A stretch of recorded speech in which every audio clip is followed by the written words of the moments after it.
No, ma scherzi, Ludovico? Sì. No, mamma mia, che tragedia. La notizia della tragedia sulla Treviso Mare e della morte di Ludovico Brunello arriva a Cavriè di San Biagio di Callalta, dove il 31enne viveva con la famiglia come un macigno.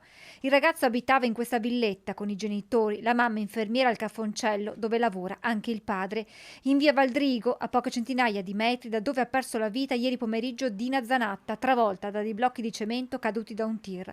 Il quartiere è ancora sotto shock per la tragedia della 76enne. Questa mattina si è trovato ad affrontare un altro profondo dolore.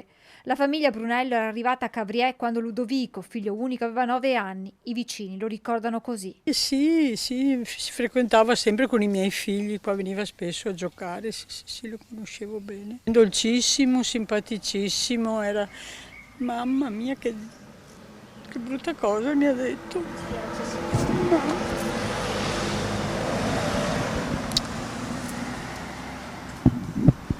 Mamma mia, poveri genitori. È mancato da poco anche la mamma di lui, la nonna, mamma mia. I genitori oggi sono chiusi nel loro straziante dolore. Rispettate il dolore, per favore, capite il nostro di dolore, che è grandissimo, è grandissimo, è una cosa spaventosa da vedere. Ludovico aveva frequentato l'Istituto Alberini, dove era nata la sua passione per la cucina, ma amava molto anche viaggiare, aveva trascorso un periodo negli Stati Uniti e sembra stesse progettando un altro viaggio, forse in Australia. Da qualche anno lavorava come chef nel pub Helmut di Treviso, dove aveva conosciuto Valeria Orsoni, 24enne, originaria di Castelfranco e che ora risiedeva nel capoluogo della Marca. Nel ristorante dove due ragazzi lavoravano nessuna ha voglia di parlare, lo shock è troppo grande. Sotto shock anche Asolo, dove abitava la 53enne Dominga Orsato, la terza vittima dello schianto di Roncade.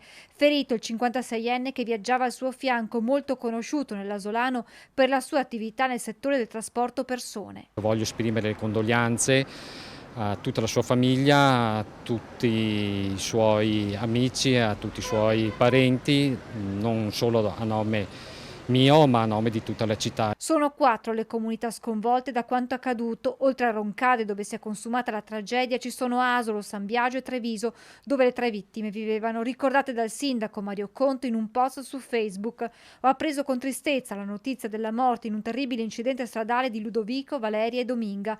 Ora è il momento del silenzio e della preghiera. A nome della comunità porgo le più sentite condoglianze alle famiglie, scrive il primo cittadino di Treviso. Per la collega di San Biagio di Callalta, Valentina Pillon, sono ore difficili. Ieri sera era arrivata in via Valdrigo per portare la vicinanza dell'amministrazione alla famiglia di Dina Zanatta e poche ore più tardi è tornata nuovamente qui dalla famiglia Brunello per incontrare i genitori di Ludovico.